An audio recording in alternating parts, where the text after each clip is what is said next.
Good day, furries. So today I'm going to share my chili garlic recipe with basil. So yeah, I love chili garlic on Hapchan and Lukian restaurant. I always love putting that on my noodles, but unfortunately you cannot eat outside for now on restaurants and such.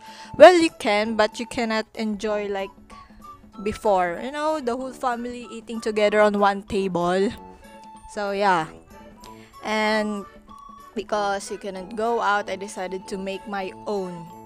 I don't know, I just put basil on it because I love basil leaves. Like, I put them on everything I eat from breakfast, dinner, lunch, and dinner. Like, I top them, especially when they are freshly picked from our rooftop garden. We have total of 5 plants. And yeah, the basil that I use, that is the Thai basil with the lavender flower on it, because there are a lot of variety of basils out there. So yeah, specifically the Thai basil. So what are my ingredients? Of course, chili, garlic, and the basil leaves. And then what did I do? I removed the garlic skin, of course, and I put them all together in a blender and put some olive oil and blend them together. And then after that, I put them on a stove, of course. I'm going to cook that because according to the YouTube video that I watched on how to make a chili garlic, you need to cook them thoroughly for to have it a longer shell life.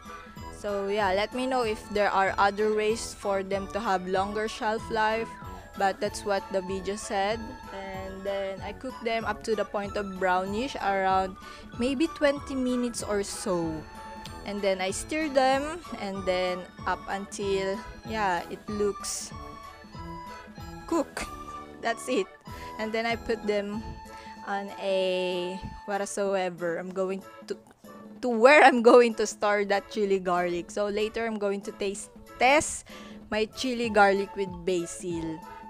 So yeah, because why not make your own food when you can have garlic and chili on your garden and basil on your garden?